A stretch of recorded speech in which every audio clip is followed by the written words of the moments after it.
Hello, dear friends. Good morning, good afternoon, good evening. It is news time again from this very good channel. Welcome back. How are you all doing? Hope you're good. I pray that God will be with you in your endeavors. Today, we have another update for you. And I want you to, after listening to it, you drop your opinion and suggestions you have so that Biafra will be free. And that's just it. Okay, let's go there. Seeing Court of Appeal in Nigeria prescribing IPOB, remember that the High Court have done that in the past. But surprisingly, what bodies like you and European Union did not see IPOB as such. And not only that, a country like Israel, United States of America, Britain do not see IPOB as such. And like Fulani herdsmen, global terrorism desks have seen them as the fourth most dangerous terrorist organization in the world for a very long time. And the Nigerian government have not seen them from that angle. Are you worried about this prescription? This prescription is not moving me. I'm not moved an inch. Why? Because I know that for how many years now, IPOB has been prescribed by European Union, United Nations, United States, Israel, and so on and so forth. Because they actually know the modus operandi of the IPOB. The European Union did not prescribe them. Yes, did not. So what I'm trying to say is that the reason why they don't is that they know the modus operandi of the IPOB. Why? Igbo men in Europe often come out en masse protesting over Nigeria marginalization of the Igbos and senseless or illegal incarceration of Nnamdi Kanu. And each and every time they protest in London, Belgium, Switzerland, Austria, Germany, they put on their uniform with the, flag, Biafran flag. And their name, IPOB, is an inscription written boldly on the flag, on their shirts. I mean their t-shirts. So that's why the European Union, under the aegis of Transparency International, gave them that award, incentive as the most peaceful agitation group in the world. That's why prior to, I think, how many years ago when they were proscribed, the United Nations and EU said no, they are not, because actually they know how they operate. Then again, on social media, they would have at least watched the various time, protesting, doing their normal business of agitation in Aba and other commercial cities or communities in the southeastern Nigeria. That's why, obviously, they have understood IPOB not to be a terrorist organization. But what I'm trying to say now is, the court that proscribed IPOB, that was yesterday, that breaking news, either yesterday or day before yesterday. Where is the court situated? The situation, the location of the court does not, make that court legal enough, does not give that court the legality. I don't want to understand. The legal standing or backing to prescribe IPOB again. IPOB are people from the southeastern Nigeria, and if at all they commit any crime, they've not gone to Abuja, they've not gone to Sokoto or Kanu to commit, any crime. Whatever they commit that warranted that prescription, they actually committed it in the southeastern Nigeria. So if any court is competent, having competent jurisdiction to condemn any appeal court, IPOB, it will be Enugu. That is southeast court. It shouldn't be in Abuja. Abuja is almost not. So this is the handwork of the Fulani, hegemonists who are bent on making sure that, working hard to annihilate, to reduce, to marginalize, to exploit, to destroy the Igbo man.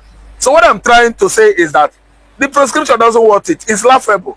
Because actually, a court has made it clear. International community has communities have actually accepted that IPOB is the best agitation group in the world. Now, let me ask this question, Mr. Rafumichi. Because we understand that the other time, Igbos, Biafrans across the globe gathered in Finland, Lati, for the Declaration of Biafra. And IPOB members were there, and the world witnessed it under the watchful eye of international media, and nobody questioned or rather regarded them as terrorists. Do you think the world will agree with Nigeria? No. Matthew, as I'm talking to you now, they are rejecting it. Israel is turning, is frowning at it, that kind of prescription. Biafra proscription. America is frowning at it. The entire EU member nations, they have actually frowned at this kind of senseless, ruthless, unjustified proscription or judgment. So I'm of the opinion that United Nations can never ever accept that ruling.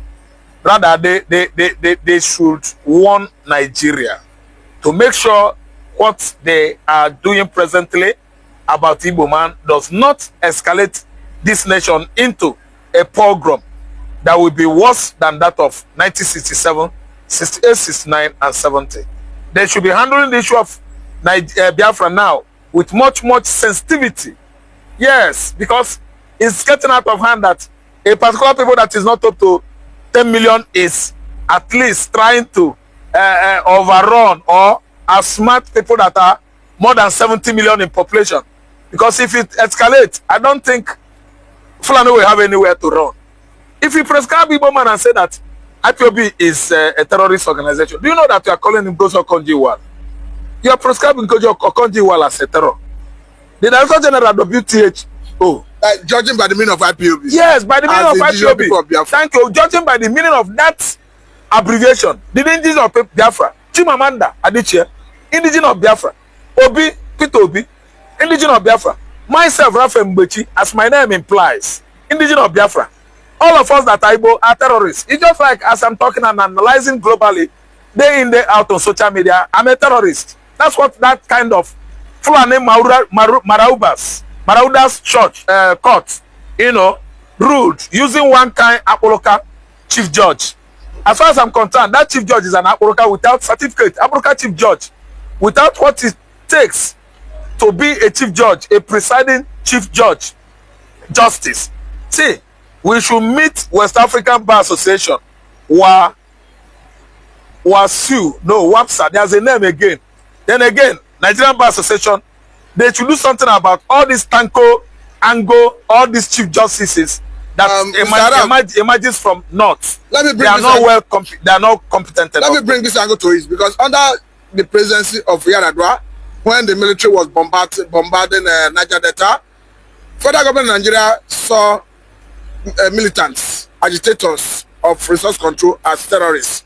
But in world bodies like UN, European Union, countries like America, UK, they said they are not. Did not see them as terrorists. Yes. They saw them as freedom fighters. Freedom fighters. And people who were asking for resource control. Yes. In the same vein, the world do not see IPOB the way they see us as freedom fighters. Why is Nigerian government always in what look like giving a dog a bad name in order to hang it? Why is Nigerian government always following the tragedy? They are doing it in such a way that they are trying to invite the United Nations, that is other member nations of the UNO, to join them on that proscription and that name calling, so that if at all escalation, that's conflict escalates, they will have the, you know, the advantageous part of, they will take that as an advantage, allowing, you know, other member nations, you know, to join them to fight the so-called prescribed group, the prescribed group like Niger Delta militant. Then they would like other member nations of UNO to join them to fight them.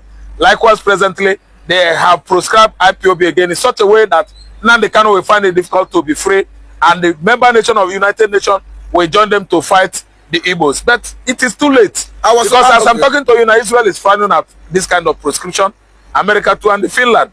So what they are doing, I don't know the reason why. I can't give you a reason. The only reason I will give you is that is because of animosities of the Fulanis over the Igbos, against the Igbo counterparts who have shut their door against Islamization in 18th century, and they still hate that same religion. They don't want to be Muslim. They can never pray the way Fulanis are praying, and the Igbos can never buy into Arabic Fulani ideology. It is not what Igbo man ever requested for.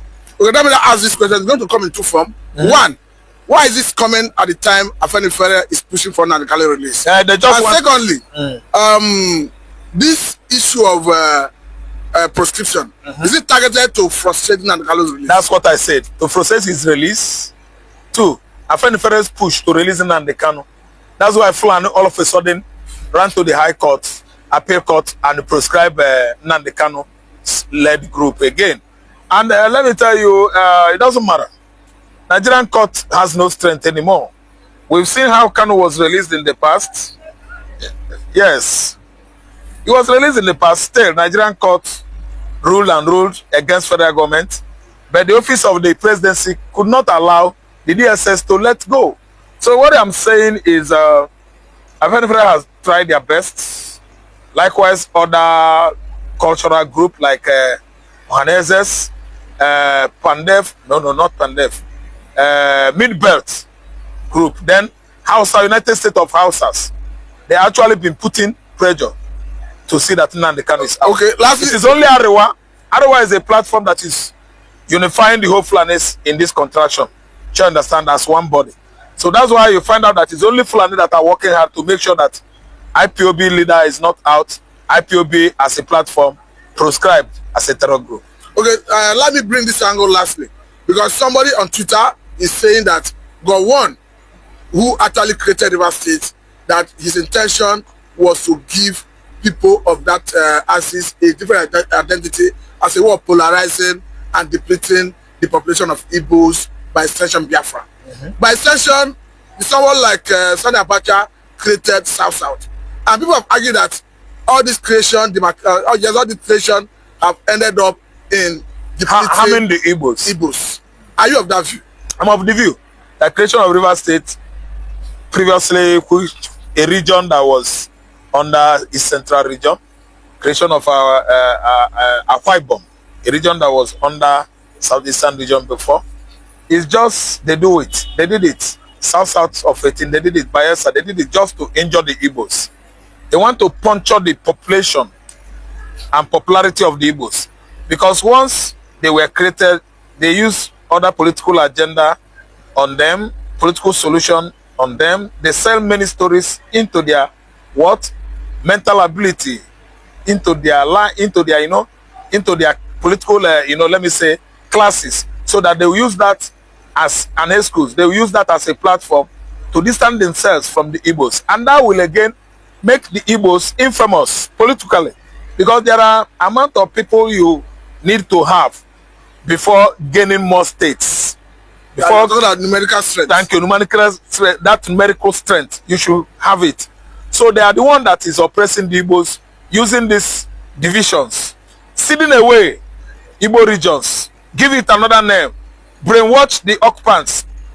It is finished. Because the argument is that a place like Ebema, Ikwere, Eche, and the rest, before now, you would not see them as themselves as not believable. Yes. Remember that even recently, the new or the current the President General have faced serious criticism and even stripping of his political, chieftaincy titles as a result of the emergence of the General President. Yeah. And people are saying, how do we come over this?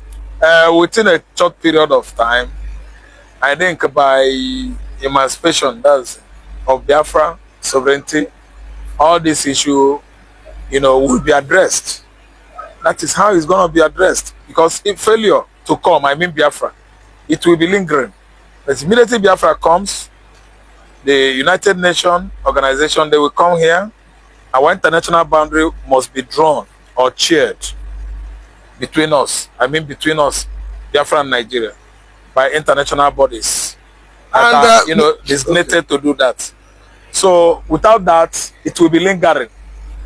It will be lingering. Very soon, you will actually find out that Idoma man is going to head Ohaneze. It's coming to their turn. Very soon, Niger Delta man. Very soon, Egala. So I was even going to the angle of South-South, because currently I have a situation where in Delta State, Delta North Senatorial District is the biggest in Delta State, with 9 local governments as against 8 Anyoma. and 7. Yes, Anyoma.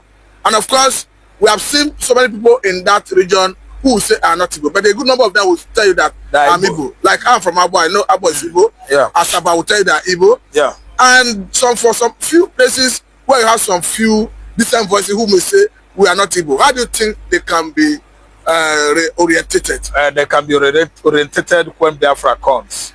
You can't just go now fighting over Biafra with those let me say our brothers. Actually, they are still recuperating from brainwash as an injury, inflicted on them. by the Fulani hegemony. Fulani use brainwash, actually change their orientation, their way of Igbo orientation, change them, came in with many various nasty stories about the Igbos. They impose all this ugly, let me say, brainwash on these Niger Deltans. And they use it so that Igbo man will have no claim on them, that they are part of the Igbos. But we actually know that good numbers of them, especially this Delta North, Anioma you are talking about. Anioma is 100% Igbo language, and all of them there are Igbo. Then when you talk about how Abo and the rest of them, what's the name of these people, Oromili, is it Oromili? If you talk about Ibanke and the rest of them, these are people that if Abakaleke people speak language today, Ebonyi State, they will understand it, but Anambra man will not understand it. Yes. Kwale. Kwale. I don't know understand. They hear Ebonyi people. Ebonyi people speak difficult Igbo. I myself am from Anambra, we don't. But this one in Niger Delta, they understood. They understand the language. So what I'm trying to say is that it can't work anymore. You have good number of Deltas that are Igbos. So the major issue now is if the minorities claim they are not, they are. But if the majorities in Niger Delta State claim they are Igbo, they are Igbo. But the minority will come in and own it up that they are Igbo. I must say very thank you for your time. You're welcome. This satellite media and Mr. Madu. Thank you very much, Mr. You're welcome. What a wonderful question, the anchor of this great platform. First and foremost, I want to say, someone has come out to say, or has outlined countless times that he said that the Nigerian government cannot win Biafra with a barrel of gun for the second time. Now when he said that, see, Nigerian government cannot win Biafra with a barrel of gun, it means that nobody needs to die for them to exit Nigeria. Now, Ojogun fought Biafra in a different dimension. Now, Mazen Mikanu did it via his own dimension. So everybody is taking it globally. And now, we've seen world body recognize Biafra. We've seen the UN and then some other global body have come out to endorse the Biafra struggle. So kudos to him, it is a plus. Some persons have come out to say that Samonepa should be discredited, the likes of Ohanes Ndigbo and that of the Southeastern governors. But my question is that you said Samonepa should not be taken serious. Then who should be taken serious? The government who is not willing to protect our people? Is it the people who have refused to speak up when the Igbo man has been marginalized in the country? Is it the same governors who have become a tools in the hands of their Fulani master? So for you to even have a character like Samonepa and Nnamdi Kanu to have come out to say enough is enough, that we are tired of this contraption called one Nigerians. It shows that these people have this mindset that, see, they can no longer be the slave. So for him to have even gone as far as to hire lobbyists that will speak on behalf of Biafra in the world in the UN summit, to me it's a plus, and that alone, the voice of Biafrans will be heard globally, and the voice of an Igbo man is also being heard globally. Now let me take it back the line. When Southern Sudan and South Sudan wanted parted ways, nobody killed each other. Nobody go through the route of violence. It was done amicably. So Samonepa is doing it amicably for him to convince world leaders that this thing is possible, and why the government of the day, the present government of Nigeria, are not seeing it that way. Thank you. You can also to the government, the Nigerian government, be worried about it. Why would they be worried? The same people have sent assassins to kill Samuel Ekpa. Now only he has escaped. So see, one thing about it is that the government of the day, they are panicking. There's panic. You know what is now? So a particular tribe or a major tribe to exit your country. You know how an Igbo man is. You know the investment of an Igbo man is in the country. Now imagine in Nigeria without an Igbo man. Let's just imagine that. I mean, dominance. That means the outside man would now dominate virtually every government parastatals in Nigeria. So now the reason why the Igbo man is still believe that's Nigeria is because the Igbo man is still in the contraption called Nigeria. But eventually, if the Igbo man leaves, my brother, the Igbo man will know the true meaning of Nigeria, and then we now know who owns Nigeria. Just like what Angobula said, he said they are not scared of the Igbos parting, exiting Nigerians. That was what he said. He said they are not scared. Indirectly, that means the other tribe would not have sense of belonging in the country. And we know it. We know it. I know it too. And every man now has the spirit of dominance. You cannot dominate him. If a man has the spirit of dominance,